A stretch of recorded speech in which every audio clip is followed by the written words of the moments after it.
Hello, welcome to Asha Arya's kitchen blog. ನಾನಿವತ್ತು ಹುಳಿಯಾಗಿ ಖಾರವಾಗಿರುವಂತಹ tomato ಗೊಜ್ಜನ್ನು ಮಾಡ್ತಾ ಇದ್ದೀನಿ. ಈ ಗೊಜ್ಜು ಚಪಾತಿಗೆ ಮತ್ತು ಬಿಸಿ ಅನ್ನಕ್ಕೆ, ದೋಸೆಗೆಲ್ಲ ತುಂಬ ಒಳ್ಳೆ ಕಾಂಬಿನೇಷನ್ನು. ಟೊಮೊಟೊ ಗೊಜ್ಜು ಮಾಡೋದಕ್ಕೆ ಬೇಕಾದಂತಹ ಪದಾರ್ಥಗಳನ್ನ ನಾನಿಲ್ಲಿ ಜೋಡಿಸಿಟ್ಕೊಂಡಿದ್ದೀನಿ.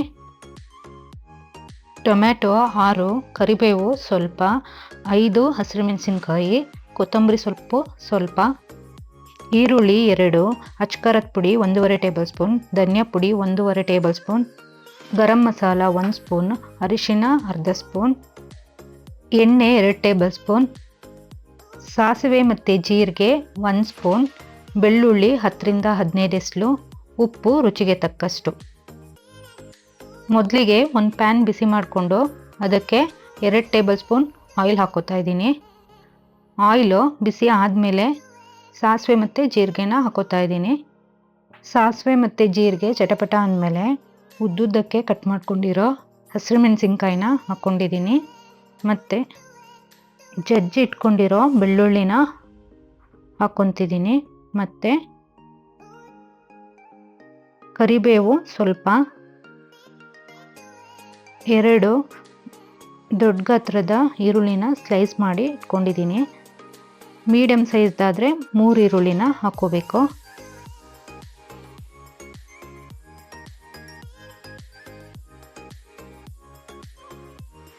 ಈರುಳ್ಳಿ ಕಲರ್ ಚೇಂಜ್ ಆಗೋ ತನಕ ಚೆನ್ನಾಗಿ ಈ ಥರ ಫ್ರೈ ಮಾಡ್ಕೋಬೇಕು.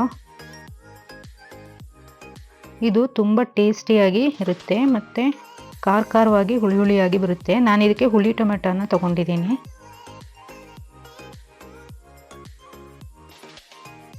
ಈ ಥರ ಫ್ರೈ ಆದಮೇಲೆ ಅರಿಶಿಣದ ಪುಡಿನ ಹಾಕೋತಾ ಇದ್ದೀನಿ.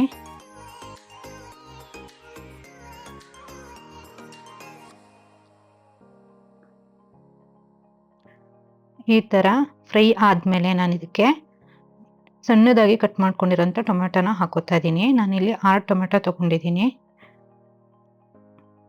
ನಿಮಗೆ ಗೊಜ್ಜು ಕಮ್ಮಿ ಬೇಕಂದರೆ 1 ಈರುಳ್ಳಿ, 2 ಟೊಮ್ಯಾಟೊ, ಸ್ವಲ್ಪ ಬೆಳ್ಳುಳ್ಳಿ ಆ ಥರ ಹಾಕ್ಕೊಂಡು ಮಾಡ್ಕೋಬೋದು.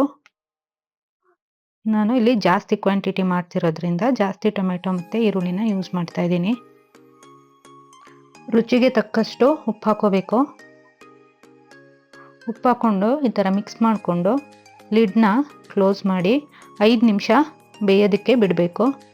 ಇದು ನೋಡಿ, ಬೆಂದಾದ್ಮೇಲೆ ಈ ಥರ ಟೊಮ್ಯಾಟೊ ಎಲ್ಲ ಫುಲ್ ಸಾಫ್ಟ್ ಆಗಿರುತ್ತೆ.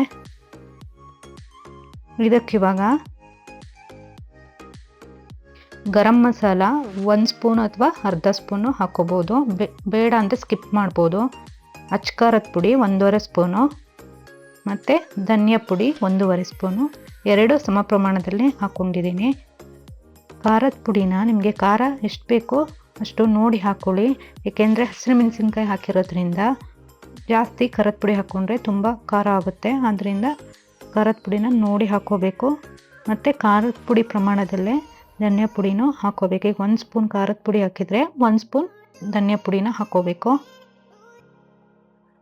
ಈ ಗೊಜ್ಜುನ ಸ್ವಲ್ಪ ಫ್ರೈ ಮಾಡಿಕೊಂಡು ಅದಕ್ಕೆ ನಾನು ಎಷ್ಟು ಬೇಕಷ್ಟು ನೀರನ್ನ ಹಾಕ್ಕೊಂಡಿದ್ದೀನಿ. ಹಾಕ್ಕೊಂಡು ಈ ಥರ ಮಿಕ್ಸ್ ಮಾಡಿ ಒಂದು ಲಿಡ್ನ ಕ್ಲೋಸ್ ಮಾಡಿ 3 ರಿಂದ 4 ನಿಮಿಷ ಬೇಯೋದಕ್ಕೆ ಬಿಡಬೇಕು.